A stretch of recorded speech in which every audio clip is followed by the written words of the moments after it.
Shalom, que la grâce de Dieu soit sur vous. Bien-aimés en Christ, nous allons continuer notre direct. Et j'ai besoin aussi que vous me signaliez si vous entendiez, parce que on m'a déjà dit que le son est un peu bas. Donc, j'ai pris les écouteurs aujourd'hui pour voir si ça passe normalement. Voilà, donc soyez connectés parce que nous allons partager un thème très important. Voilà, que le Seigneur vous bénisse, que sa grâce soit sur vous. Soyez connectés.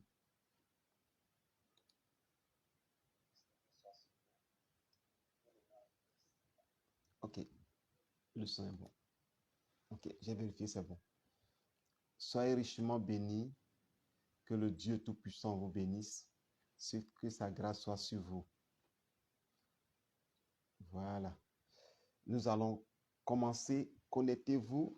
Le temps de partager. Je vais partager. Très important.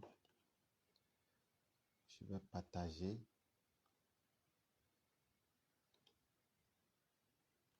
La vidéo pour que beaucoup de personnes puissent suivre. Voilà. Le thème, c'est comprendre le mystère de l'arche de l'Alliance.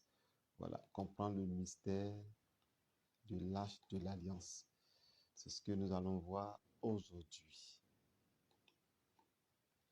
Comprendre le mystère de l'arche de l'Alliance. Voilà. Il y a un mystère caché dans l'arche de l'Alliance. Je suis en train de donner des enseignements de divers thèmes. Mais bientôt, nous allons rentrer dans les messages de la délivrance. Voilà. Dans les messages de la délivrance, il va arriver des mois, je donnerai des enseignements sur le péché, la sanctification. Comme vous le savez, notre Seigneur Jésus revient bientôt.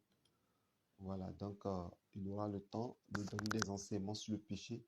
Mais pour l'heure, nous parlons du mystère. Comprendre le mystère qui est caché dans l'arche de l'Alliance. Très, très important comme message. Voilà, très important comme message. Je vais partager. Donnez-moi le temps de partager. Très important. Voilà, on a eu juste un petit souci de connexion. Mais je pense que les choses vont se passer bien. Ok, soyez richement bénis. Que la grâce de Dieu soit sur vous. Et vous qui êtes toujours connectés et vous écoutez les messages du prophète Paul Moïse d'Oliveira. Et aujourd'hui, nous allons parler de l'arche de l'Alliance. Comprendre le mystère de l'arche de l'Alliance. Très important comme message. Et c'est un message aussi prophétique. Je dis bien prophétique. Pour ceux qui ne connaissent pas, je suis un prophète. Et aujourd'hui, le thème sera sur le mystère de l'arche de l'Alliance. Voilà, beaucoup de personnes ne comprennent pas l'arche de l'Alliance. Aujourd'hui, l'ignorance fait que il y a beaucoup de choses qu'on ignore. On ne veut pas vraiment croire que le Seigneur agit encore par les actions prophétiques, par des révélations. Et aujourd'hui, nous allons parler du mystère de l'arche de l'Alliance. Donc, permettez que je partage dans des groupes, que je partage pour que beaucoup de personnes puissent écouter ce message. Que le Seigneur vous bénisse. Ok. Lorsqu'on parle de l'arche de l'Alliance, que nous dit les Écritures? La Bible nous dit, la parole de Dieu nous dit que Dieu a dit à Moïse de bâtir, de faire une hache. Une hache, et il lui a montré selon le modèle. Parce que chaque fois que Dieu veut travailler avec Moïse, Dieu lui dit de faire avec le modèle. C'était la même chose que le tabernacle. Au fait, quand Dieu dit de faire selon le modèle, c'est de dire à Moïse que tel que tu as vu, il faut que cela soit reproduit, que cela soit bien fait. la vision telle que je t'ai montré sur la montagne, fais la même chose. Vous comprenez? C'est ce que Moïse a fait. Donc, et l'arche de l'alliance, Dieu a dit à Moïse de prendre les bois d'acacia. Bois d'acacia pour faire un coffre. Et au-dessus de ce coffre, de faire aussi des chérubins en or, c'est-à-dire qui sont sur le coffre. Amen. Et le coffre, à l'intérieur, le coffre sera fermé et à l'intérieur se trouvera la manne. La manne, c'est le pain qui est descendu dans le désert quand les enfants d'Israël ont demandé de la nourriture à Moïse. Et Moïse a consulté Dieu, Moïse a invoqué plutôt Dieu, et Dieu a exaucé, et Dieu a fait tomber du ciel les pains. Et la Bible nous a donné le nom, la manne. Et après, lorsque nous prenons un témoignage comme la Bible a montré, la manne, ils ont pris une partie, c'est-à-dire un morceau, pour mettre dans l'arche de l'alliance. Et dans l'arche de l'alliance, encore, à l'intérieur, cette arche-là a été conçue avec du bois et elle a été couverte d'octuge. Je vais vous montrer l'image tout à l'heure. Et à l'intérieur se trouvent les tables de la loi, c'est-à-dire les 10 commandements. Ils ont mis à l'intérieur. C'est un coffre. Et la dernière chose qu'ils ont mis dedans, c'est le bâton d'Aaron qui a fleuri. Je vais vous expliquer. Le peuple d'Israël s'était révolté, quelques personnes qui voulaient servir au sacerdoce, qui voulaient servir comme Moïse et Aaron, puisque Dieu les a choisis. Eux-mêmes voulaient aussi être dans le sacerdoce. Et Dieu a dit, bon, prenez 12 fils parmi les 12 tribus, choisissez chaque fils, chaque personne que vous voulez, qu'elle soit serviteur dans le temple, et chacun amène un bâton. Et mettez dans la tente d'assignation le bâton qui va fleurir, bâton sec, un bois sec qui va pousser des feuilles, des fleurs, des fruits mûrs, des fruits verts, des fleurs, tout. C'est celui-là que Dieu a choisi. Et chacun écrit son nom sur le bois. Ils ont écrit leur nom, le nom des tribus, et ils sont venus déposer devant la tente d'assignation, la tente du témoignage, devant l'autel de Dieu. Le lendemain matin, ils sont partis, seulement que le bâton d'Aaron qui a fleuri. C'est-à-dire c'était le choix de Dieu, mais les gens ne voulaient pas le choix de Dieu. Ils voulaient que eux-mêmes, ils veulent se choisir eux-mêmes, et les hommes ont choisi leurs serviteurs, leurs représentants pour pouvoir servir Dieu. Donc, les gens voulaient écarter Aaron. Et Dieu a montré que c'est lui Dieu qui a choisi tout. Tout le reste des bâtons, rien n'a fleuri, sauf le bâton d'Aaron. Et ce bâton a été mis dans le coffre de l'arche de l'alliance. Et l'arche de l'alliance, ce coffre-là, à l'intérieur, comme vous le constatez, il y a la manne, il y a le pain, il y a le bâton d'Aaron qui a fleuri et les tables de la loi. Ça, c'est le côté physique, le côté matériel. Parce que nous allons voir le côté spirituel. Vous voyez ici, c'est un livre que j'ai écrit. Je n'aime pas trop cette histoire de direct en face. On aura le temps de filmer avec la caméra lorsque nous allons, comment dire ça, avoir le logiciel pour installer sur l'ordinateur. Et vous voyez l'arche de l'alliance qui est là, c'est ça, le coffre. Et c'est un bois. À l'intérieur, il y a la manne, il y a les tables de la loi et le bâton d'Aaron qui a fleuri. Et vous voyez dessus, il y a les 2 anges, les 2 chérubins. Vous comprenez? Et ce livre-là, c'est moi qui suis l'auteur. Comment tisser une alliance avec Dieu? Je l'ai écrit et ça fait beaucoup de bien. Beaucoup de personnes, présentement, le livre manque parce que le livre sort beaucoup. Les serviteurs de Dieu, le corps de Christ achète beaucoup ce livre parce que beaucoup veulent comprendre. Parce que les gens qui ont lu ont recommandé à d'autres personnes. Donc, ce qui fait que les librairies m'ont appelé pour dire que le stock est épuisé. Donc, nous sommes en train de nous organiser pour faire sortir un grand nombre de livres de comment tisser alliance avec Dieu. Ok, je suis l'auteur. Donc, bien aimé, lorsqu'on parle de l'arche de l'alliance, c'est un mystère.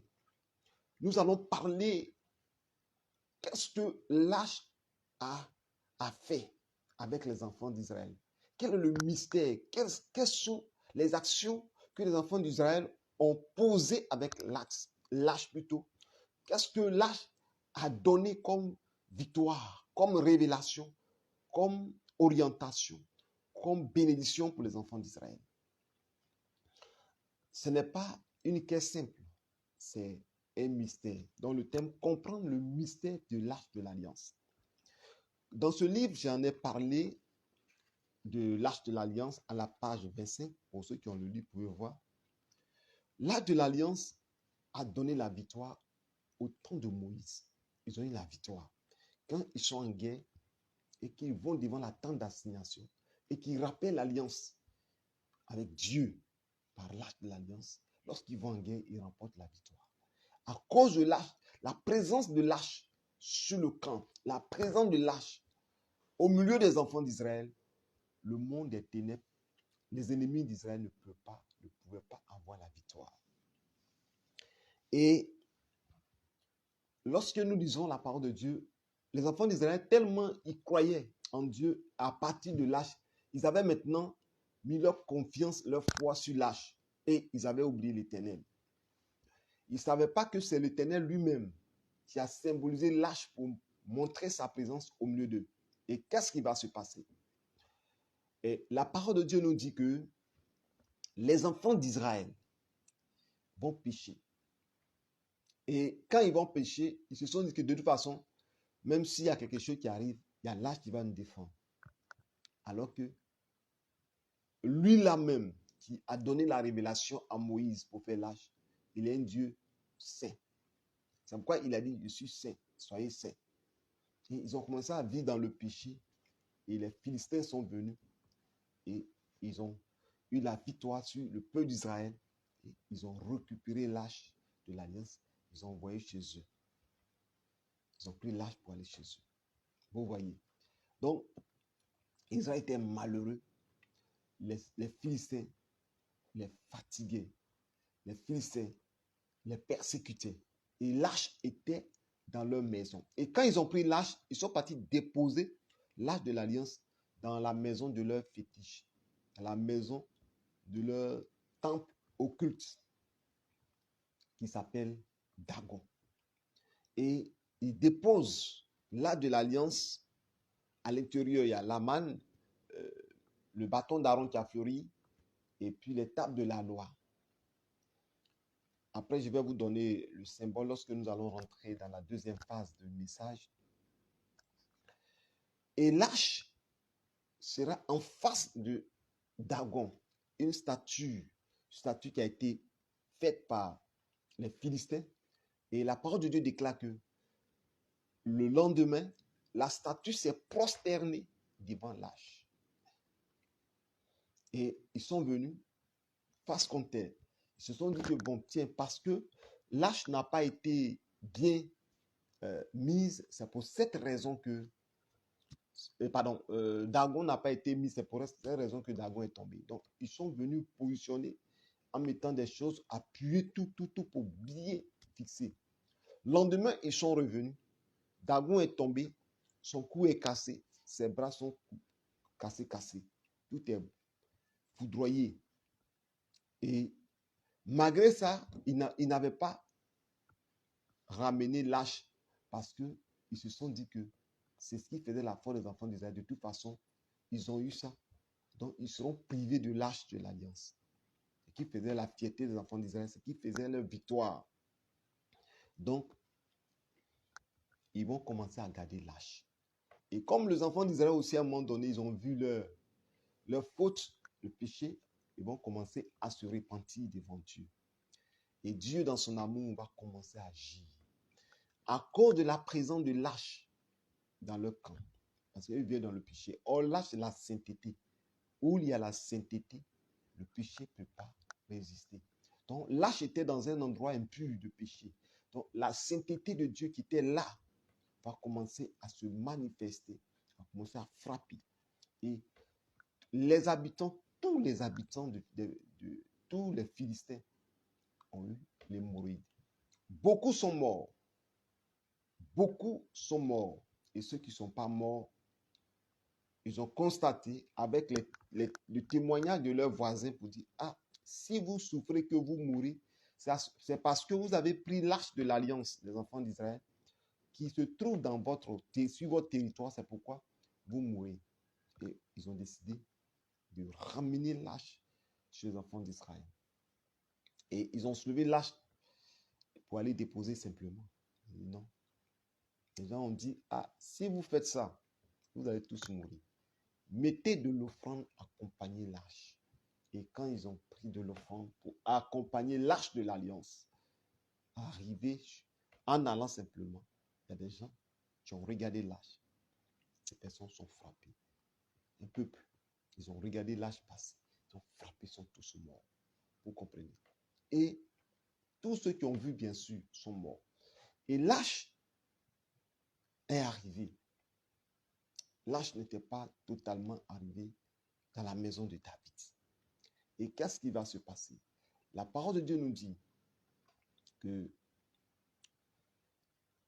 l'arche venait, les enfants d'Israël prenaient, ils sont partis chercher dans leur joie pour emmener dans la maison de David. Il y avait un serviteur, puisque l'arche était tirée par des animaux, des bœufs, sur une charrette.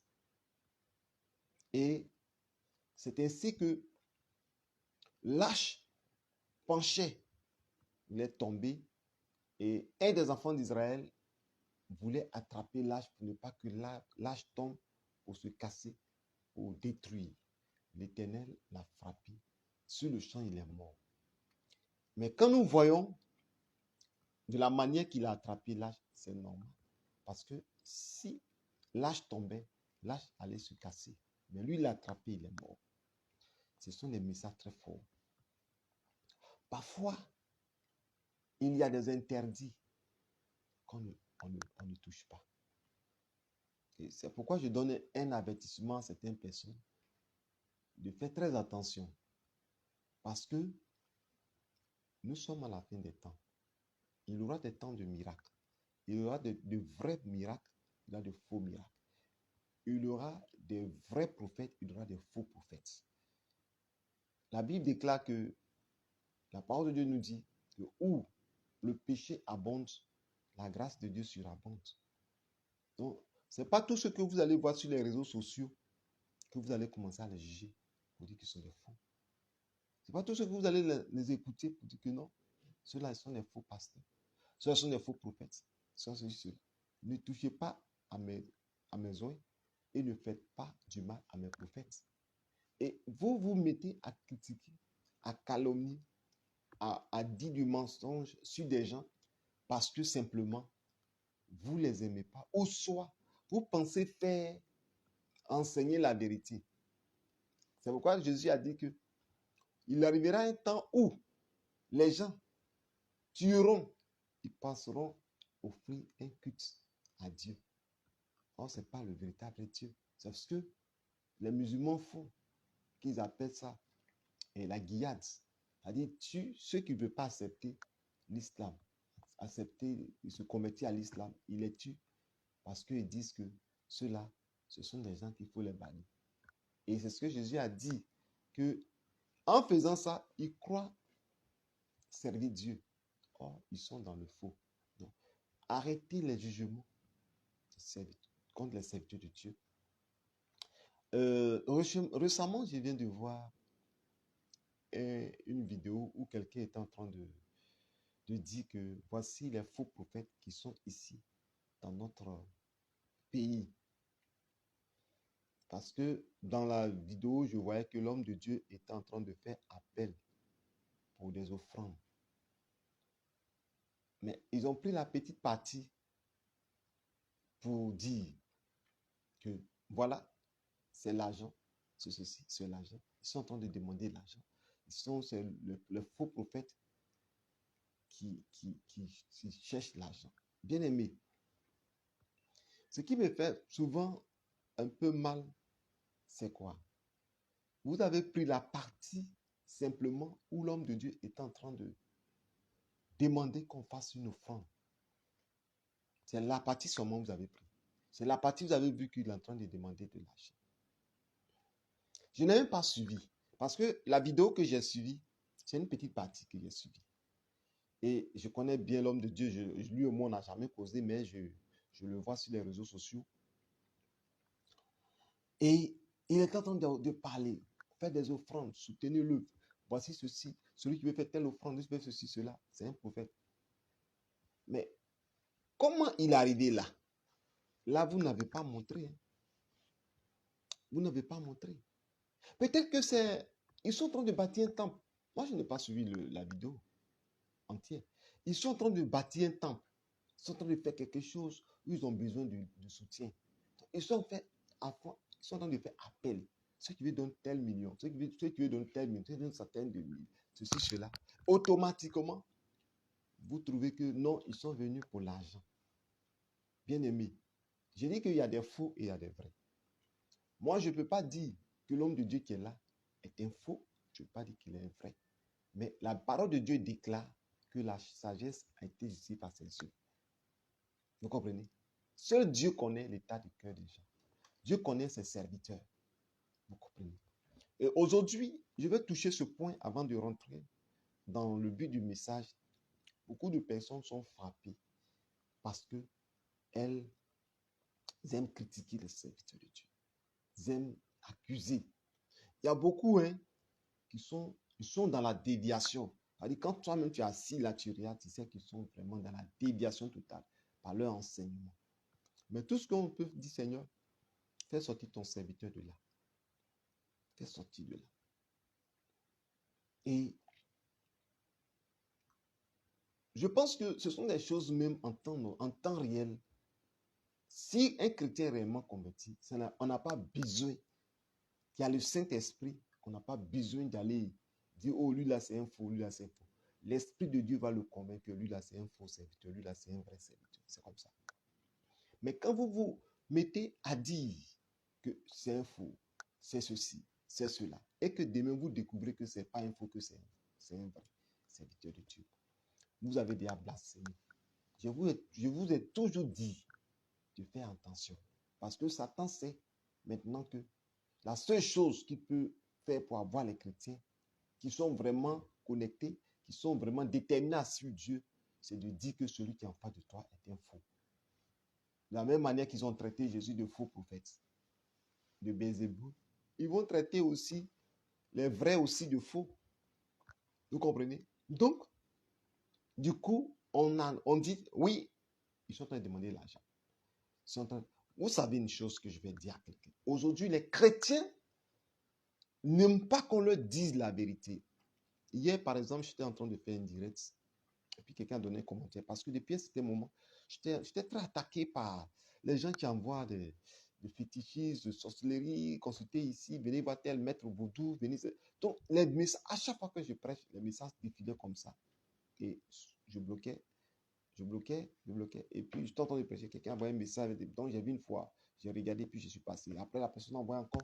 Et puis, la personne, j'ai vu, j'ai dit, bon, ok. Il a dit que bon, le message que je suis en train de prêcher, ça dit, si je vais me mettre à écouter et à répondre sur tes questions que tu me demandes, tu poses, je ne peux pas continuer le message. Je vais perdre le fil même. Comme ça. Et je parlais aussi qui te retarde. Ça va retarder mon message. Donc, ne joue pas comme le rôle de celui qui retarde le message. Et la personne m'a envoyé le message après. J'ai vu que la personne, du coup, est quittée,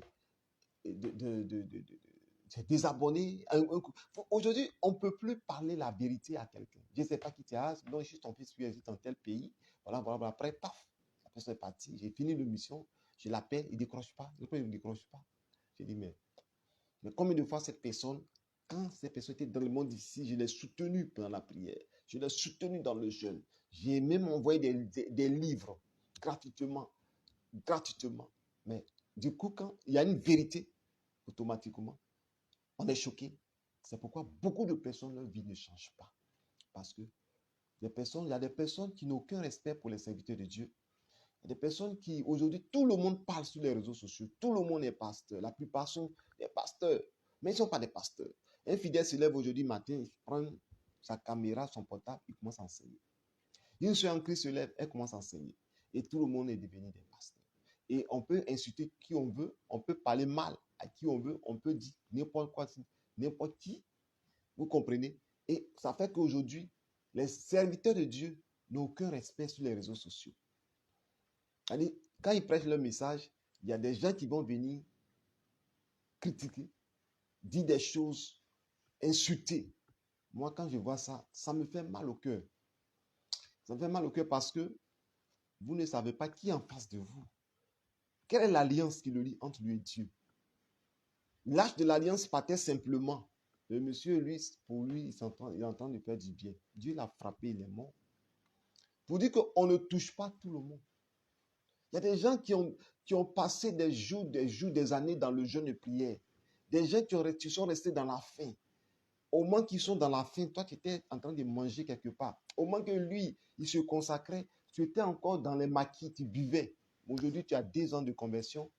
Il y a des gens qui ont 20 ans, 30 ans de conversion, d'expérience dans le ministère, qui sont en train de se forcer pour aller au ciel. Et toi, tu viens d'arriver, et c'est toi qui commences à raconter des choses. Généralement, ceux qui font ça sont des bébés spirituels. La plupart sont des bébés spirituels. Ce sont des bébés spirituels. Si même tu as 30 ans de conversion et que tu rentres des anciens, que tu rentres dans ce genre de choses qui, rien que tu parles, c'est de Dieu, dis ceci, dis cela. Tu es un bébé spirituel qui n'a rien compris. On sait, la Bible dit qu'il y aura des faux, il y aura des vrais, il y aura des faux prophètes, des faux docteurs. C'est vrai. Mais si vous vous mettez toujours à dire ceci, celui-là est cela, celui-là est ceci, lui-là cela, ça fait qu'aujourd'hui, la plupart des gens sont troublés. Bon, nous bénissons le nom de Dieu, nous autres qui sommes convertis. Nous avons plus de 20 ans de conversion. Et vous me dites, mais bien aimé, nous on est convertis au bon moment. Mais j'ai peur pour cette génération. Cette génération, j'ai peur. Pourquoi je dis ceci? Parce que cette génération rencontre trop de choses. Même les nouvelles âmes sont troublées parfois. Ceux qui viennent de se convertir dans cette nouvelle génération, parfois troublés, sont choqués même des actions de certains pasteurs. Sont choqués de tout. Je me demande comment ils s'arrangent à s'en sortir. Que le Seigneur vous soutienne. Nous autres, on est convertis sur la base de la parole. Mais beaucoup sont convertis sur la base des miracles, des prophéties, des révélations. C'est normal, on peut se convertir par prophétie, des révélations. Les guérisons, c'est normal. Mais si tu n'as pas eu une base de la parole de Dieu, tu vas t'égarer. C'est pourquoi cette génération, souvent, je prie beaucoup. Parce que cette génération, vraiment, c'est difficile. Parce qu'aujourd'hui, tu vas te convertir par un prédicateur. Demain, on va te dire que ce prédicateur, là, c'est un fou. Alors que c'est par son message que tu t'es converti. Et du coup, tu te demandes, mais est-ce que, affaire de Dieu, la même, c'est vrai. C'est celui-là même, par qui même j'ai pleuré sur mon péché. Aujourd'hui, on dit que c'est un fou. Et puis, il fait de la magie. Ça fait que les gens sont parfois perdus. Pourquoi Jésus a dit, c'est vrai qu'il doit y avoir des scandales. Mais malheur par qui le scandale est venu. Il est mieux pour lui de ne pas être né. Vous comprenez? C'est très dangereux de se mettre à détruire. C'est-à-dire le travail de 20 ans, de 30 ans. C'est très facile de détruire. On peut construire une maison pendant plusieurs années. Mais on peut détruire la maison le même jour. Le même jour, on peut détruire la maison. Il suffit d'envoyer vous voyez, quand on détruit ils sont en train de démolir des immeubles, tout. On met des bombes, on place des bombes un peu partout. Se met de l'eau et puis quand ils déclenchent, boum, tout s'écroule. Mais ils prennent 2 ans, 3 ans, 4 ans pour bâtir. C'est comme la vie chrétienne. Les gens vont bâtir leur vie. Les gens vont consacrer leur vie. Les gens vont commencer à jeûner, prier, à pouvoir avancer dans le Seigneur. Et vous, vous venez, vous détruisez le travail de plusieurs années. Et puis après, vous vous réjouissez, vous êtes content. Aujourd'hui, je ne sais même pas, mais je suis en train de me mettre à parler de ces choses. Donc, pour dire que quand vous venez, vous touchez aux serviteurs de Dieu, en tout cas, touchez ce qu'on doit toucher. Mais ne touchez pas ce qu'on ne doit pas toucher. Quand il dit toucher ce qu'on doit toucher, c'est ceux qui sont dans le faux vraiment. Et tu sais, Dieu même t'a révélé que c'est un faux. Tu peux parler. Il n'y a pas de problème. Hein? Parce que Dieu même t'a révélé, Dieu même que Dieu qu'on l'expose pour qu'il arrête ses œuvres. Mais si Dieu t'a rien dit, parce que tu as vu quelque chose, tu te jettes dedans, boum, tu risques de blasphémer contre le Saint-Esprit. C'est ce que le diable veut faire dans le corps de Christ. Donc, je reviens encore. Pourquoi les serviteurs de Dieu font appel d'argent, de soutien? Mais moi, je ne pense pas que dans les pays anglophones, les gens font ça régulièrement. Surtout dans le pays francophone. Il dit bien francophone. Je ne sais pas si ça a été colonisé par la France. Mais, mes frères en Christ, les francophones sont quelque chose. Sauf quelques-uns qui ont compris le message. Mais toi, tu t'en vas faire un programme. Arrivé là-bas même, là, les gens même là, ils ont déjà soutenu, ils ont tout pris en charge, ils ont tout. Au moment que tu attends de prêcher, mais il y a d'autres qui prennent des décisions pour dire, moi, je fais ça, je fais ça, je fais ça. Tu penses que cet homme de Dieu va venir encore demander, donner l'argent parce qu'on veut bâtir le temple. Donner l'argent parce qu'on a besoin de telles choses. Vous pensez qu'il va venir demander ça? Allez-y voir au Nigeria, des temples. Il y a un temple de l'église des rachetés. Allez-y voir. De docteur Adeboye. Un temple de 3 km de long, 3 km de large. La longueur, 3 km. Largeur, 3 km. Sans compter les membres. 1 million et plus de fidèles. 2 millions. 2 à 3 cultes. Mais nous avons nos petites cabanes. Nous sommes dedans. Et on se plaît dans ça. Et quand on veut sortir pour rentrer dans la grande vision, automatiquement, on dit non, c'est un faux. Les francophones, là, pourquoi vous êtes comme ça? Quand il veut commencer à lancer, grandir, à aller loin, on commence à l'attaquer. C'est-à-dire, quand son ministère est toujours en bas, il n'arrive pas à avancer, et tout, on dit il est maudit. Dieu l'a maudit. Dieu l'a maudit. On ne le considère pas. Quand Dieu commence à l'élever, on dit il a pris l'argent pour chercher. Il a fait médicament pour chercher l'argent. Il a fait médicament pour remplir son église. Vous pensez que c'est tous les hommes de Dieu qui remplissent l'église qui ont des pouvoirs de fétiche? Il y a des gens qui le font, mais tous ne sont pas les mêmes choses. Tous ne sont pas les mêmes choses. Moi, j'ai été accusé comme ça. J'étais parti aller établir une église au Bénin.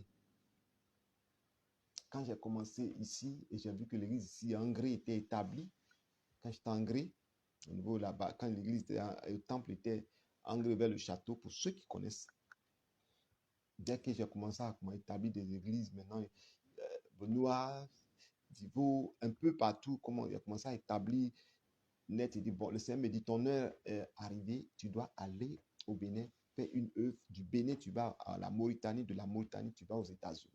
C'était ce que le Seigneur m'a montré pendant plusieurs années que j'ai reçu et je suis resté. Chaque fois, je parle, même dans la prédication, je parle de ça à ces personnes-là. Quand le moment est, je suis parti au Bénin.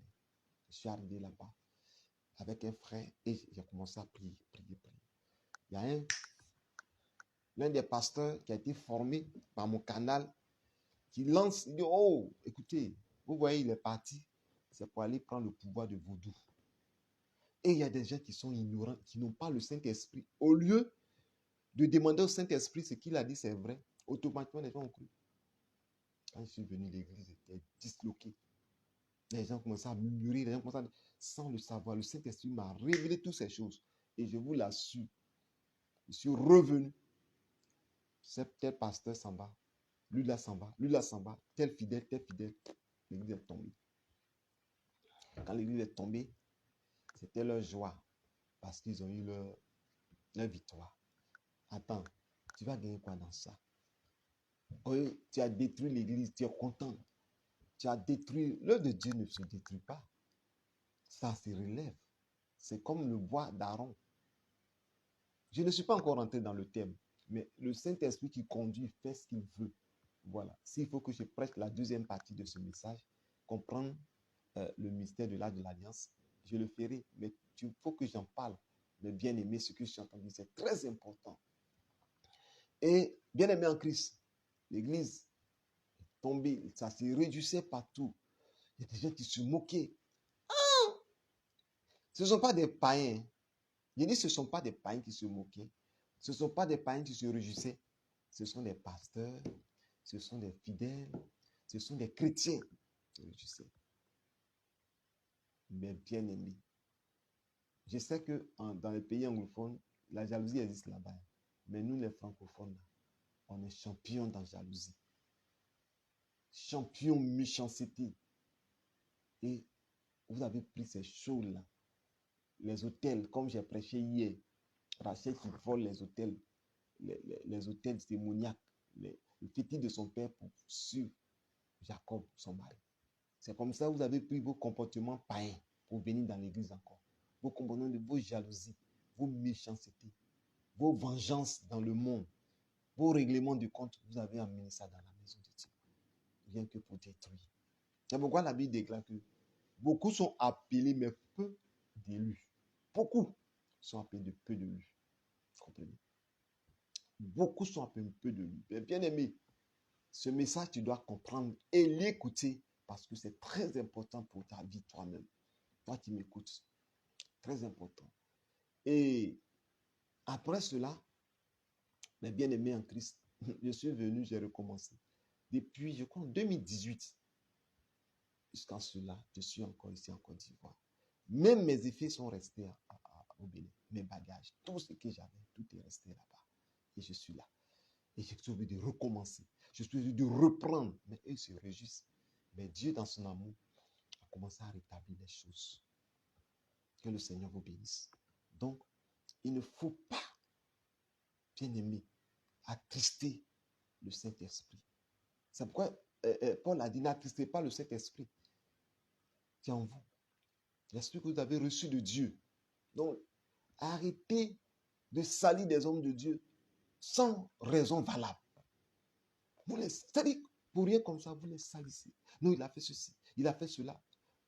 Je ne dis pas que nous sommes à 100% corrects. On peut arriver des moments où on peut faiblir.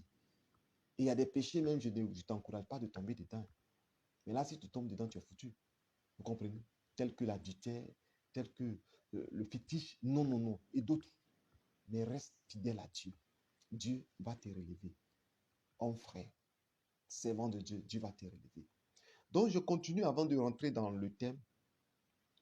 Bien-aimé, vous devez comprendre que l'arche de l'alliance, vous ne touchez, parce que Uza qui a touché l'arche, et puis Dieu l'a frappé. C'est pour cela que je suis rentré un peu dans ce passage, en rentrant ce côté pour parler un peu au serviteur de Dieu. Souvent dans mes prédications, j'ai dit au peuple, vous là, vous qui partez sur Internet, ne partez pas donner des commentaires contre les gens commencent à appeler, oh c'est un faux, lui là c'est un faux. Si vous faites ces choses, que vous avez eu votre malédiction là, ne venez pas pour que moi je vous impose les mains. Parce que vous prenez vos péchés là-bas, là, sans le savoir, je peux t'imposer les mains. Il y a des hommes de Dieu que Dieu a mandatés. Ils ont leur mission spéciale. Et il peut dénoncer, il peut parler. Ça, Dieu a donné ce mandat-là de le faire. Toi, tu n'as pas eu ce mandat, tu n'as pas cet appel-là pour le faire. Mais tu t'élèves comme ça. Je ne vais pas comme Michel comme ça. Michel, c'est un prophète. Lui, ce qu'il voit, il dit, il parle. Parce que Dieu lui a dit, voilà, tel c'est le faux, tel c'est il parle. Mais toi qui n'as rien reçu et tu ne sais pas ce que tu entends dire, il n'y a aucun fondement. Et puis tu te jettes dedans. Jette-toi dedans seulement. Le jour où tu vas mourir, tu vas te rendre compte, tu vas rendre compte ça devant Dieu. Que le Seigneur nous bénisse. Donc nous parlons de l'arche de l'alliance. L'arche de l'alliance, c'est une hache composée de la manne, de les tables de la loi et le bâton d'Aaron qui a fleuri. Bon, je vais expliquer au fur et à mesure. L'arche, c'est le symbole de Christ. Christ, dans la chair physique. À l'intérieur, il y a la manne. La manne, la parole de Dieu déclare que Jésus est le pain de vie. Vous voyez? En Christ, il y a le pain de vie. Et nous parlons aussi de la table de la loi. Quand nous parlons de la table de la loi, c'est le symbole de la parole de Dieu. Dans le livre de Jean, il est écrit que Jésus-Christ est la parole de Dieu. Et le bâton, la veille d'Aaron qui a fleuri, c'est le symbole de le bois mort. Et le lendemain a fleuri, c'est le symbole de la mort et de la résurrection. Donc Christ est venu avec la parole de vie, le pain de vie, la parole de la lumière, le miel, tout ce qui symbolise la parole, les tables de la loi, qui sont la parole, et le bâton qui a fleuri, la puissance de la résurrection.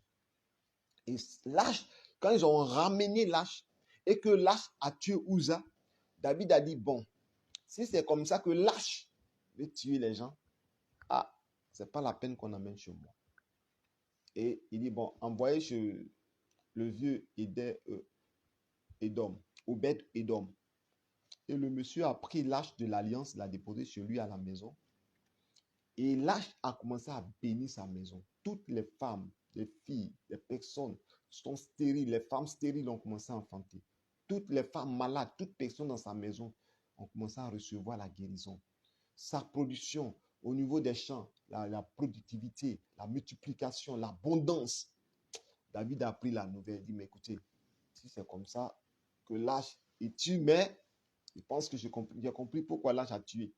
C'est parce qu'ils ont touché. Moi, je ne vais pas toucher, mais les sacrificateurs vont se gérer de ça. Envoyez-moi l'âge sur moi. Et c'est ainsi que David a demandé l'âge en venant. David a dansé. C'est là nous avons chanté. David étant un grand roi, il s'est levé pour danser. Et il a déposé l'âge là-bas. Quand ils ont envoyé l'âge, les enfants d'Israël ont poussé des grands cris. Automatiquement, il y a eu tremblement de terre sur la terre d'Israël. Vous voyez la puissance de Dieu. Donc l'âge, quand l'âge était avec eux, la parole de Dieu nous dit que au temps de Josué, ils ont pris l'âge et l'âge a permis de traverser le Jourdain. L'âge a été vraiment quelque chose de grand pour les enfants d'Israël. Une révélation pour eux. Vous comprenez? Michal qui arrive, qui s'est moqué et qui était en colère contre son mari David, Dieu l'a frappé de stérilité. Donc, bien-aimé en Christ, je te dis une chose. Je parle, comprends le mystère de l'âge. Et nous sommes dans l'ancienne alliance. Nous revenons dans la nouvelle alliance. Dans la nouvelle alliance, l'âge n'est plus représenté comme un coffre. Mais l'âge, c'est Jésus. L'âge, c'est toi. Nous sommes une hache. Tu es une hache vivante de Dieu. Parce qu'en toi, la parole de Dieu dit, Paul a dit, si je vis, ce n'est plus moi qui vis, mais c'est Jésus qui vit en moi. Et la parole nous dit encore que nous sommes le temple du Saint-Esprit. Et le Saint-Esprit vit en nous. Alors, si le Saint-Esprit vit en nous et que nous sommes l'arche vivant, il y a le pain de vie en nous. Le pain de vie qui est en nous. Il y a la puissance de la résurrection, Christ qui est en nous. La puissance de la résurrection. Et il y a, qui est la verge qui a fleuri, il y a la parole de Dieu en nous. Donc cette parole qui nous remplit, dit, ouvre ta bouche et je la remplirai. Vous voyez, quand nous les hommes de Dieu nous prêchons, on prépare notre message et on vient s'arrêter. Et cette parole qui en nous sort, on est là et puis les versets viennent en esprit. On dit, bon, on prend tel passage, on lit. Vous voyez, depuis que j'ai commencé à parler, je ne fais que parler, je ne fais que dire des choses poussées par l'Esprit de Dieu qui édifie des personnes. C'est ça, la parole qui est en moi que je fais sortir.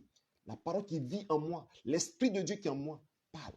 Donc c'est pourquoi tu es une hache vivante. Quiconque s'élèvera contre toi, le Seigneur le frappera.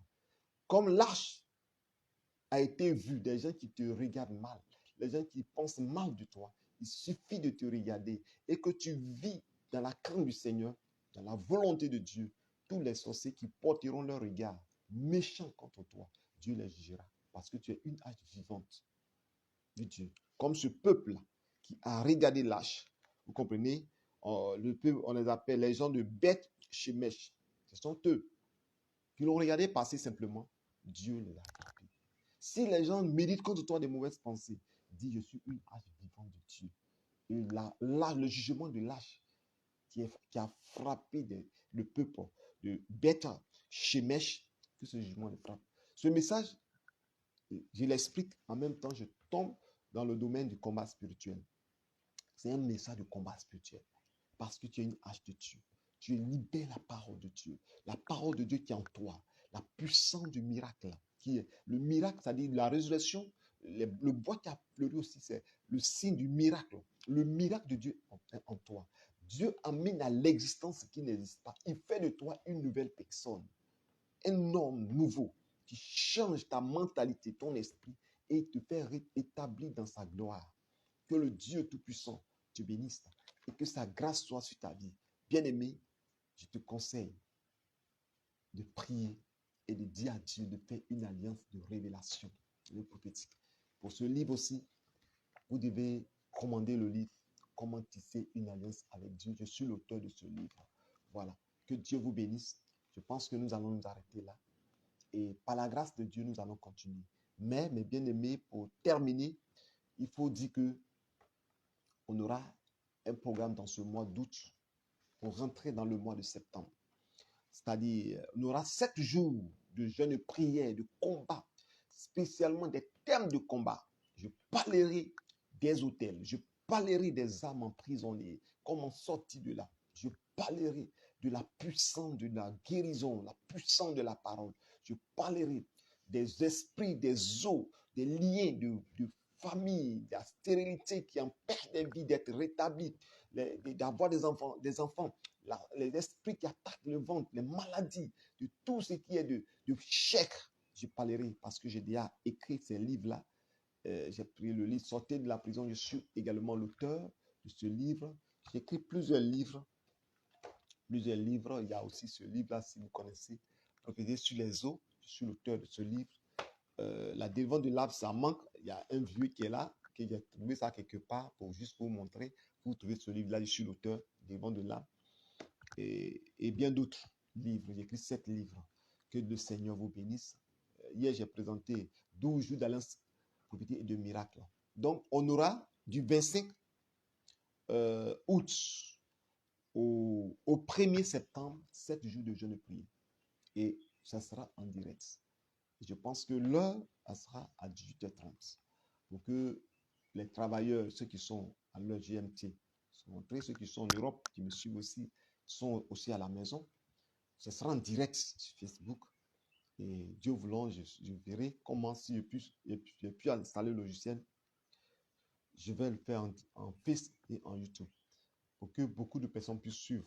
Donc, tous ceux qui veulent vraiment passer à ce programme, je vais laisser mon contact WhatsApp et tu vas m'envoyer, tu vas t'inscrire et sur le programme pendant 7 jours pour que je puisse voir le nombre de personnes qui participent au programme et comment orienter aussi la prière et voir dans quel pays tu es et tu participes au programme de 7 jours. J'ai déjà fait ce genre de programme de 3 jours sur WhatsApp. Il y a des guérisons, des délivrances, des restaurations, des bénédictions. J'ai déjà fait le programme de 12 jours d'alliance prophétique de miracle que je fais chaque année du 1er décembre au 12 décembre. Et je pense que ce programme-là va te faire du bien. Que Dieu te bénisse. Et j'aurai le temps encore de vous annoncer les différents programmes et les thèmes, les différents thèmes que nous allons aborder. Il y a plusieurs thèmes. Amen. Je parlerai de l'esprit, des hôtels de famille, comment détruire, parler d'esprit de mort, comment sortir de là. Et vous allez voir des grandes choses. Soyez richement bénis, mes bien-aimés. Que la grâce et la faveur de Dieu soient sur vous. Et je pense que nous aurons le temps de continuer. Que Dieu vous bénisse. Shalom et bon début de semaine. Que la grâce de Dieu soit sur vous et que tout ce que vous allez entreprendre prospère, vos projets prospèrent. Que la paix du cœur soit dans votre vie et dans toute activité que vous allez entreprendre. Que la gloire de Dieu soit votre partage et que le Seigneur essuie toute l'âme de vos yeux et que tout ce qui est de tristesse dans vos cœurs disparaisse et que la joie de Dieu inonde vos vies. Que Dieu vous bénisse. On se retrouve demain, Dieu voulant, la même heure et aussi au programme de 7 jours. Que Dieu vous bénisse. Shalom. C'était votre serviteur, le prophète Paul Moïse d'Oliveira de la Côte d'Ivoire. Que Dieu vous bénisse. Je salue aussi mes amis, mes bien-aimés en Christ, les hommes de Dieu du Gabon. Récemment, j'étais là-bas. J'ai passé un bon moment avec vous. Soyez richement bénis. Je vous aime très fort dans le Seigneur. À toutes les églises qui m'ont reçu, que Dieu vous bénisse, en particulier l'église Bethel de l'homme de Dieu, l'apôtre, le nom docteur aussi, Moreau Yves et maman Moreau, et les hommes de Dieu que j'ai pu aussi garder leur nom. Il y a l'évangéliste Étienne, il y a, je l'appelle aussi le docteur, l'évangéliste Gilles de la radio média, et il y a le pasteur Julien, oui, de PK8, je crois bien. Oui, PK8, tout ça sont des pasteurs de librairie. Et aussi l'apôtre EVV de Issassa. Voilà, il y a de l'église Bethel, je crois, Charisma. Voilà, que le Seigneur vous bénisse, maman, prophétesse EVV, que Dieu vous bénisse et la grâce de Dieu soit sur vous et tout le groupe musical du Gabon. Voilà, le groupe musical du Gabon et qui m'ont fait chanter, danser. Voilà, Jésus va faire encore yo yo yo. J'aime beaucoup ce chant. Je pense que Dieu fera un jour, on pourra se rencontrer. Que Dieu vous bénisse et que sa grâce soit sur vous. Et shalom à tout le monde, tous ceux qui me suivent depuis la France, tous ceux qui me suivent au Canada, aux États-Unis. Je salue. Aujourd'hui, c'est la première fois que je salue quelques personnes. Je salue. Écoutez, si je n'ai pas pu citer le nom de tout le monde, toutes mes excuses parce que je ne peux pas citer aussi. Et je salue ma fille Agnès, ceux qui du côté de la France. Je salue au Canada, ma fille Priscilla aussi Priscilla de la France, Canada aussi, ma fille Brigitte Ali au Canada et un peu partout, je ne peux pas citer tout le monde, ceux qui sont du côté des États-Unis, ceux qui sont un peu partout, que Dieu vous bénisse, ceux qui sont en Afrique, au Cameroun, au Bénin, ceux qui sont au Burkina Faso, au Mali, et je salue pour Mali, le pasteur du Mali on a un programme bientôt, je serai bientôt au Mali pour un grand programme. Que le Seigneur vous bénisse, vous tous, que la grâce de Dieu soit sur vous. Merci, shalom.